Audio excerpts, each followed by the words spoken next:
My topic of discussion is focused on the cryosphere of the Arctic and Greenland. For an area to be labeled as a cryosphere, it must be subject to temperatures below 32 degrees Fahrenheit for at least part of each year. The term cryosphere was derived from the Greek word kryos, meaning cold. Cryospheres are not only located in Greenland or the Arctic, however, they are a major lifeline encompassing nearly 70% of the Earth's fresh water, being stored in the glaciers and ice caps of these regions, resulting in more than 1 billion people being reliant on this sphere for their drinking water. This sphere is not only essential for drinking water, but also provides a prime hunting location for many local communities due to certain animals who call this area home. Those animals include seals, polar bears, multiple migratory species who use the ice sheets for feeding and/or breeding. In Greenland, the ice shelves and icebergs are prime shelters for krill and small fish, which penguins, seals, whales, and many bird species feed on year-round. The major ice sheet covering Greenland is essential for its inhabitants in keeping the average global temperature at a considerable level, which is possible due to the high reflectivity of the ice sheet from the sun's energy. The warming that is happening is a direct result of high concentrations of greenhouse gases and exposed organic matter such as microbes and algae, which are mixed with dust and soot.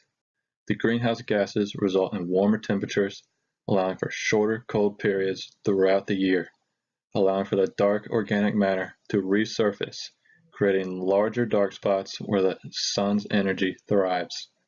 At the same time, this organic matter, once frozen, far below the surface releases its own CO2 content, allowing for a double whammy scenario of an influx of CO2 and dark matter. Greenland has a growing dark zone, due to this which was recorded to about the same size of West Virginia, with a growth of 12% between the years 2000 and 2012.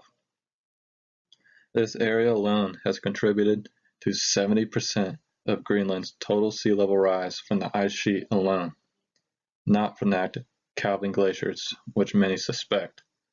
This melting has resulted in a temperature increase of roughly 7 degrees Fahrenheit in Greenland, with an Earth average increase of about 1 degrees Fahrenheit since the year of 1991. This change in the amount of snow and ice cover over the region will affect the air temperature, sea level, ocean currents, and even storm patterns for many years to come. Greenland has already been recorded losing an average of 270 billion tons of ice each year. With the growing concern of this phenomena, many scientists have been collecting data for many years on the change of climate by studying ice cores derived out of this region's existing ice. The cores provide vital information dating back 800,000 years. The information that is acquired includes annual temperature, precipitation, atmospheric composition, volcanic activity, and even wind patterns. The study of these cores allows for critical predictions of the climate. For the 21st century, Greenland alone is suspected to contribute a total of 9 to 13 centimeters of global sea level rise by the year 2100, with even scarier predictions to follow, resulting in vast changes of the environment. In about 5,000 years, Greenland is projected at its current rate to melt completely, thus adding a total rise of 7 meters to the sea level, which could result with possible changes to the thermohaline circulation. With those projected changes, we need to begin actions to counteract the warming and melting.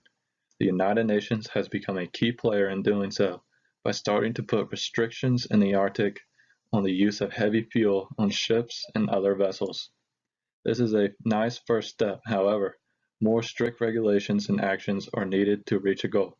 If possible, I will try to enforce the use of renewable energy and stopping the act of burning fossil fuels as a power source. The conversion to renewables should be accepted by all United Nations members with the use of solar, hydro, and wind resources. The use of hydropower generators placed in the massive currents of the ocean can be heavily utilized since these currents are constantly moving one way or another.